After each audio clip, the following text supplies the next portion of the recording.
Donc la prépa, elle s'est beaucoup démocratisée, c'est pour ça que je suis ici aujourd'hui. Moi, à mon époque, en fait, c'était pendant mon année, donc mon année de terminale, on est plusieurs à être partis en prépa, mais l'année d'avant, on n'avait que un ou deux en fait.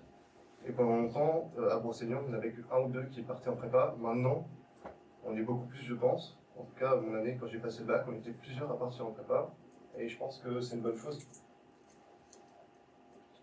Donc, comme je vous l'ai dit, il y a trois types de prépa, PTSI, PCSI, MPSI. Donc vous êtes peut-être plus axé sur PCSI, MPSI. PTSI, il y a beaucoup de sciences de l'ingénieur. Alors on n'en fait pas ici. On aime ou on n'aime pas. Mais je pense que la majorité d'entre vous veulent plutôt une MPSI, PCSI. Alors quelle est la différence? Il n'y en a pas énormément. La différence, elle se fait surtout en deuxième année en fait.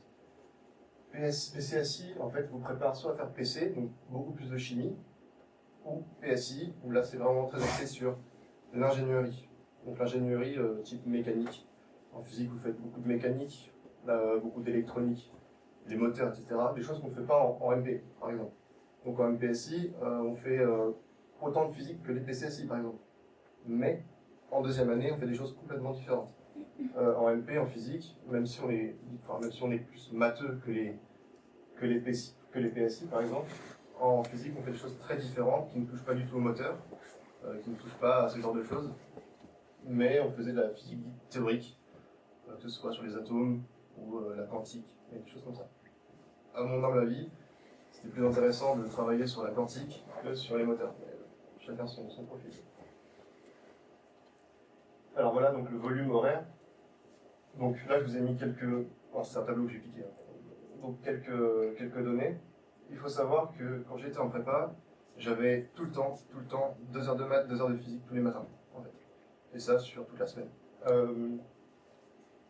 Et ensuite, l'après-midi, j'avais soit des TP, soit des TD. Donc TP, c'est comme en physique, par exemple, vous faites des TP.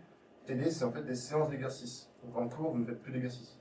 Vous faites des exercices qui illustrent le cours. Mais vous avez des créneaux en fait pour faire que des exercices. Souvent, ils sont préparés. Ça dépend des prépas, ça dépend des profs. Moi, je me rappelle qu'ils étaient préparés. J'avais TD le lundi. Donc le dimanche, je devais travailler mon TD parce qu'on passait au tableau en fait. Donc en termes de volume horaire, il y a beaucoup de maths, beaucoup de physique. Il y a peu d'anglais, peu de français. Cependant, les coefficients de l'anglais et du français au concours sont énormes.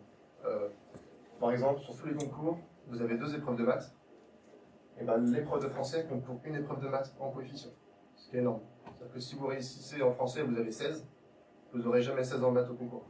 Mais vous pouvez avoir 16 en français. Donc en fait, même si vous faites beaucoup de maths par rapport au français, le français, en plus, on est comme, en prépa, les gens en général, ils ont tendance à le mettre de côté parce qu'ils ont beaucoup de travail en sciences. Mais si vous faites l'effort de travailler le français et l'anglais, c'est des points très faciles à attraper. Alors, par exemple, moi j'ai un collègue maintenant, cette année, qui est très très bon en maths, il a eu 15 et 16 au concours. C'est énorme en fait.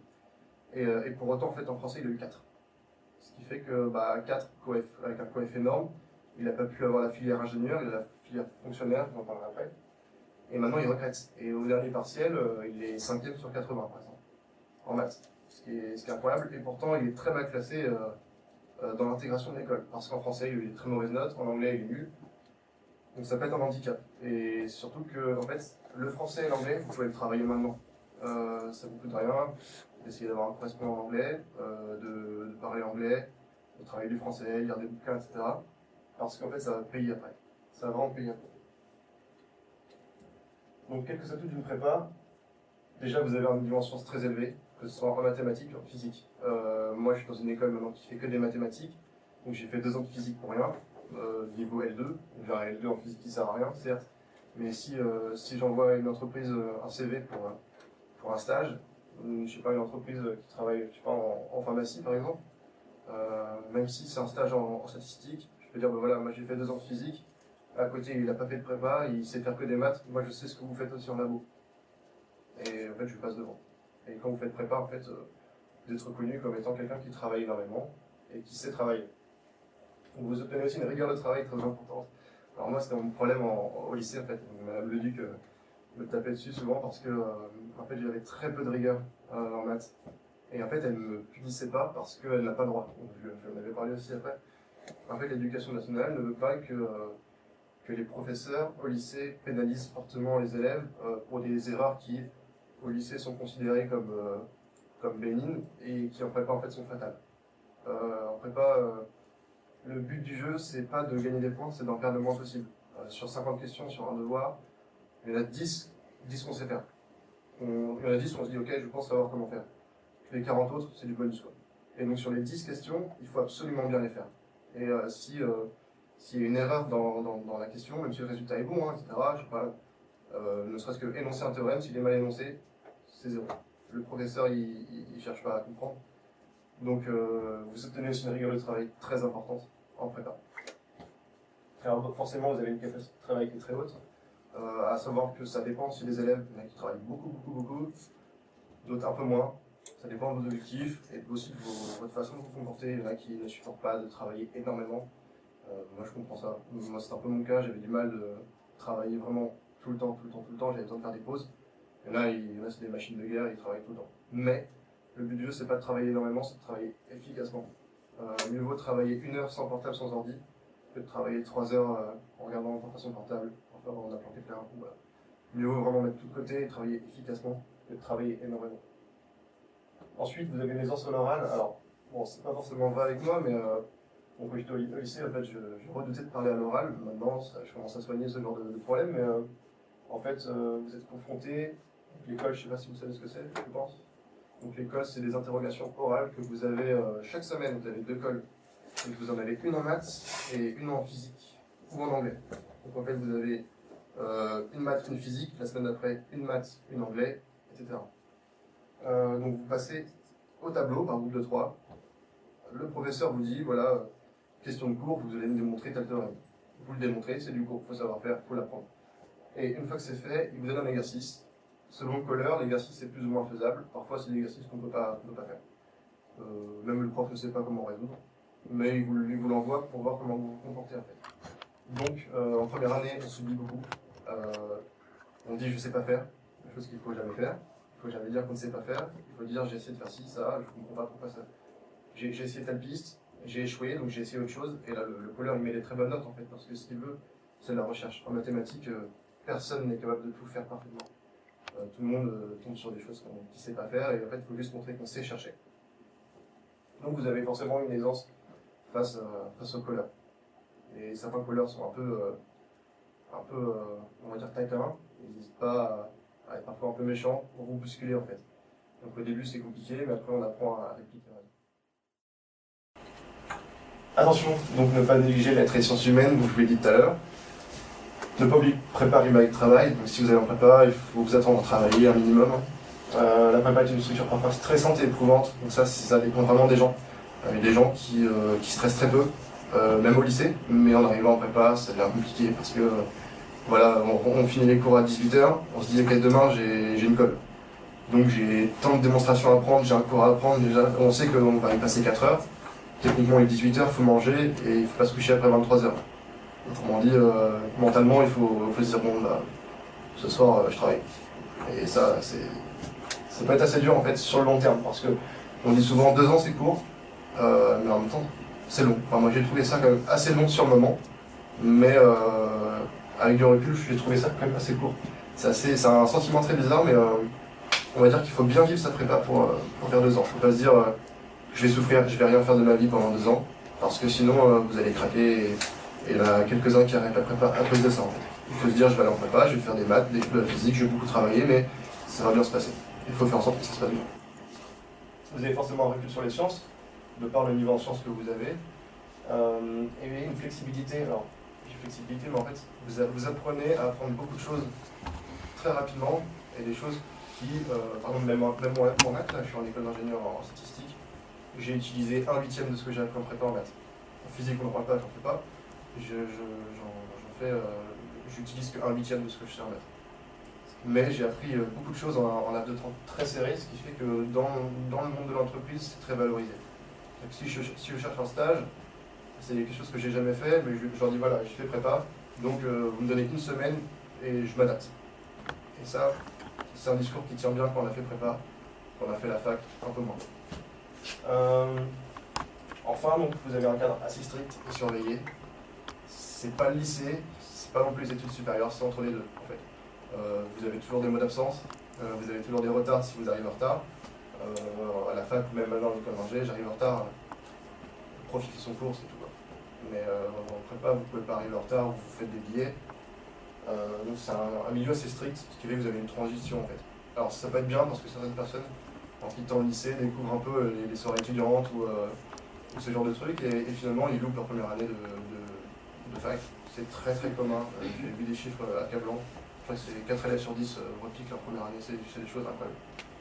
En prépa, vous faites une sorte de transition. Et enfin, vous êtes avec des gens comme vous. Donc, vous êtes avec des gens qui aiment les maths, qui sont souvent...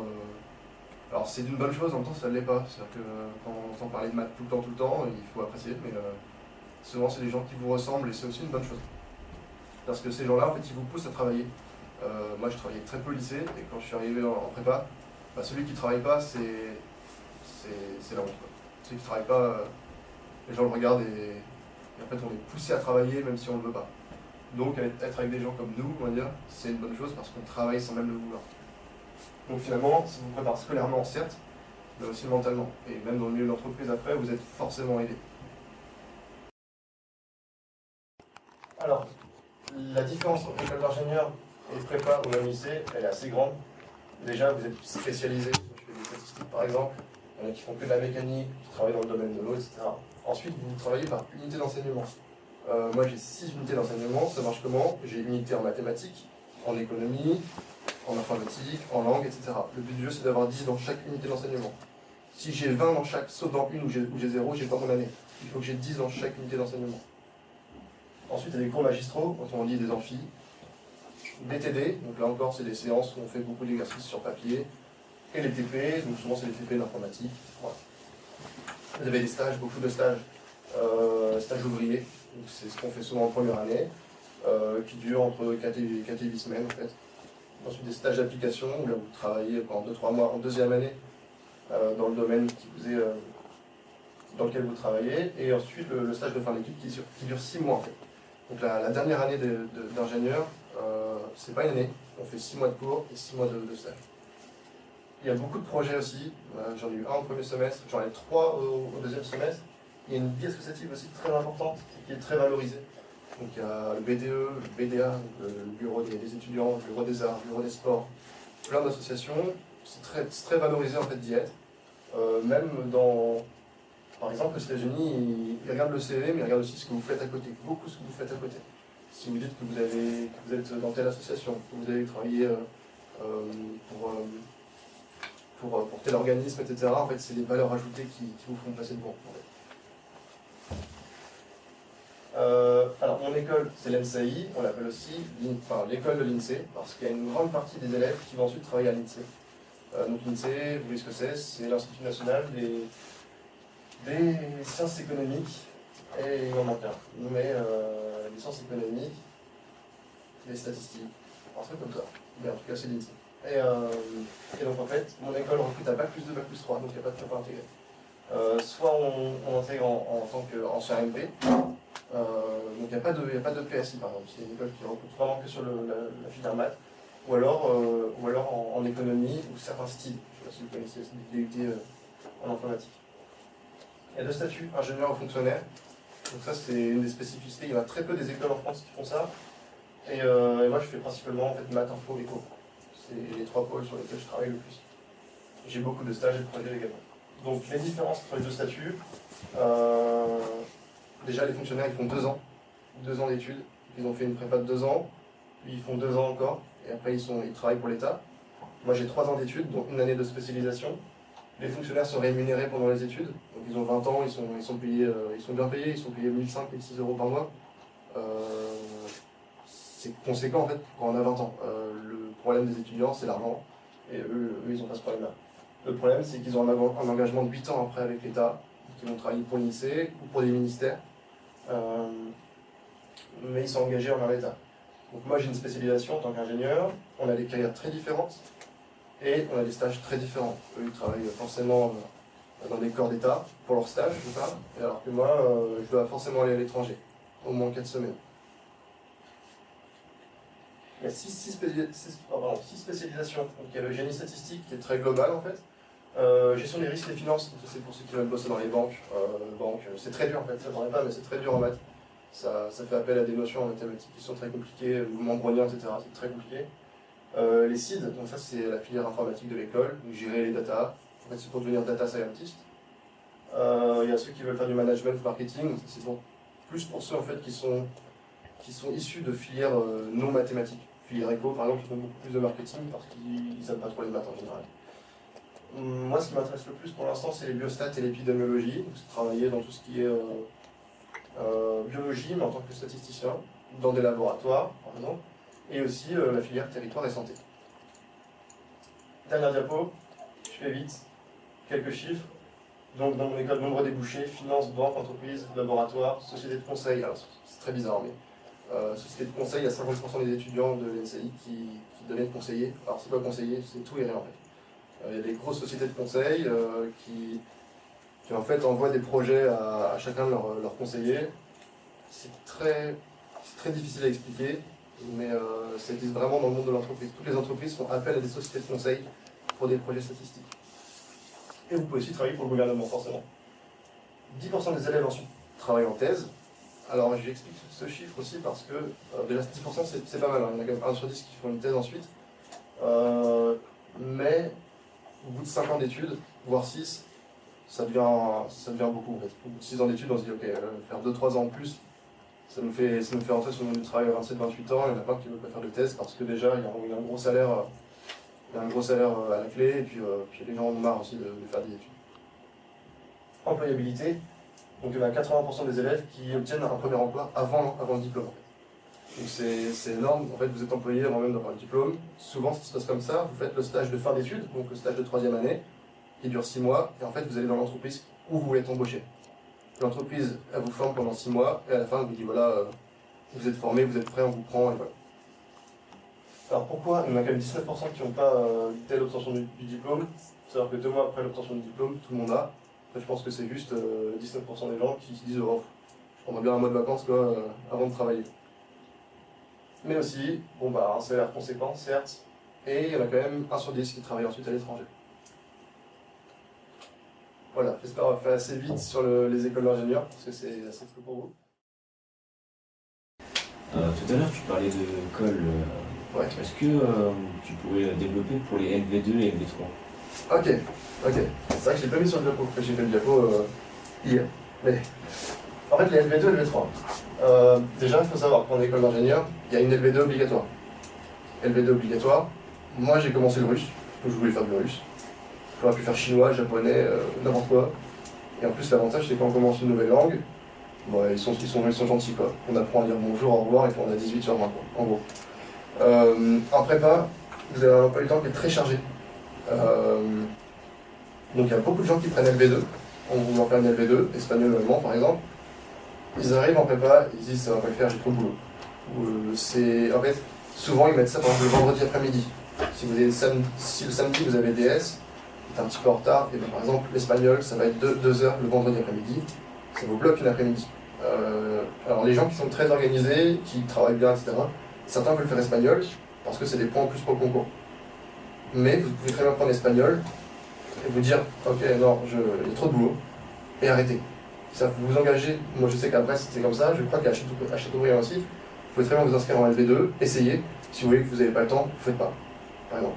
Moi je vous conseillerais personnellement de faire une LV2 si vous êtes vraiment très à l'aise dans cette LV2, vous faites espagnol ou allemand et que vous êtes vraiment très doué, presque aussi doué qu'en anglais, et que vous êtes certain d'avoir des points en concours. J'ai des amis qui ont fait une LV2 pendant 2 ans. Quand on regarde le nombre d'heures qu'ils ont passé à faire une LV2 espagnol et tout l'allemand, le concours il gagne 2 points sur 1000 points. C'est beaucoup de temps passé, pas grand chose. Après ça dépend. Si vous êtes, moi je vous conseillerais, si vous voulez faire prépa, de prendre espagnol ou allemand, ou votre LV2, si vous êtes déjà bon, si vous vous dites ok je suis bon en LV2, et d'essayer.